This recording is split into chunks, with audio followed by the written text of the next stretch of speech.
मोदी और चीन की प्रेम कथा तो जग जाहिर है और उस प्रेम कथा में अब एक त्रिकोणीय एंगल आरएसएस का आ गया है। लेकिन यह चिंता का विषय है और चिंता का विषय इसलिए है क्योंकि पहली बार इतिहास में चीन के राजनयिक, चीन के दूतावास के जो टॉप ऑफिशियल्स हैं वो आरएसएस के हेडक्वार्टर नागपुर में गए। वो वहां क्यों गए? आरएसएस कोई राजनीतिक दल नहीं है, आरएसएस सरकार का हिस्सा नहीं है, आरएसएस तो अपने आप को गैर राजनीतिक दल, सांस्कृतिक दल बताता है। तो वहां पे क्या हुआ? और चिंता इसलिए है क्योंकि उस मीटिंग के कुछ ही दिनों बाद चीन के मुखपत्र ने मोदी जी की तारीफ में कसीदे पढ़े। यह अलग बात है कि बायां हाथ कुछ और कर रहा है, दाहिने को उसका पता ही नहीं है, क्योंकि अभी जनवरी 2024 में इस देश के विदेश मंत्री ने कहा चीन और भारत के रिश्ते सामान्य नहीं है। तो जब रिश्ते सामान्य नहीं है तो वहां पर चीन के दूतावास के लोग क्यों गए आरएसएस?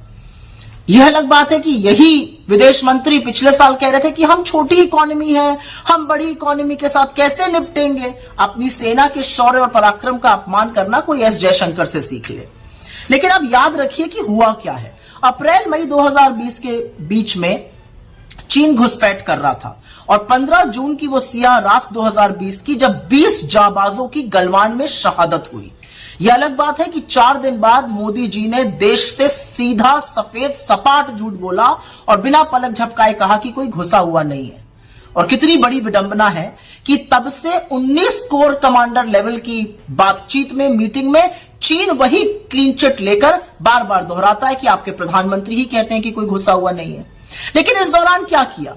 इस दौरान मोदी सरकार ने हमारे पेट्रोलिंग पॉइंट, जहां तक हम गश्त करते थे, पेट्रोलिंग पॉइंट 10, 11, 12, 13, 14, 15, 16, उनको बफर जोन में डाल दिया। जिन रणनीतिक इलाकों पर हमने कब्जा किया था वहां से सेना को पीछे किया गया। और यही नहीं, सिर्फ 21 लोगों को इस देश में परमवीर चक्र मिला था। उसमें से एक मेजर शैतान सिंह थे जिनका स्मारक लद्दाख में बना हुआ था। उस स्मारक को भी बफर जोन में डाल दिया गया। और सिर्फ स्मारक बफर जोन में नहीं डाला गया, अब कहा जा रहा है उसको शिफ्ट किया जाएगा।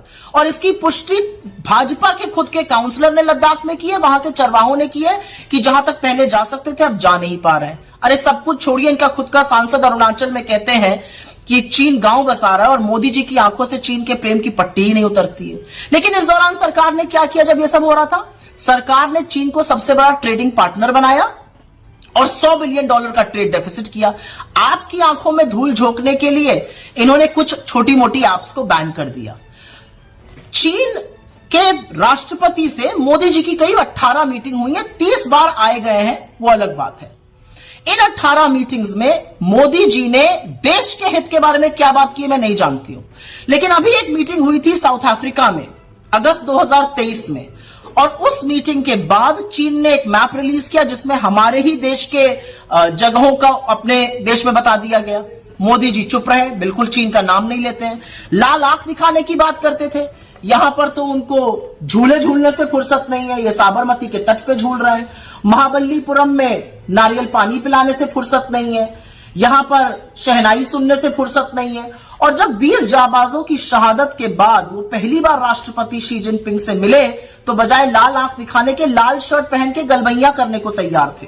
तो आज सवाल यह है कि आपकी मोहब्बत का जो चीन से खामियाजा है, उसका जो कॉस्ट है वो देश अदा कर रहा है, उसकी कीमत देश चुका रहा है। अब ये आरएसएस के साथ क्या खिचड़ी पक रही है ये समझना जरूरी है, क्योंकि हमारी भूभागीय अखंडता पर, हमारी संप्रभुता पर चीन अगर नजर उठाकर देखेगा तो उससे सेना निपट लेगी। लेकिन आप लोगों के बीच में क्या पक रहा है यह देश जानना चाहता है, और यह जवाब आपको भी देना पड़ेगा और यह नागपुर में बैठे हुए आरएसएस के लोगों को भी देना पड़ेगा।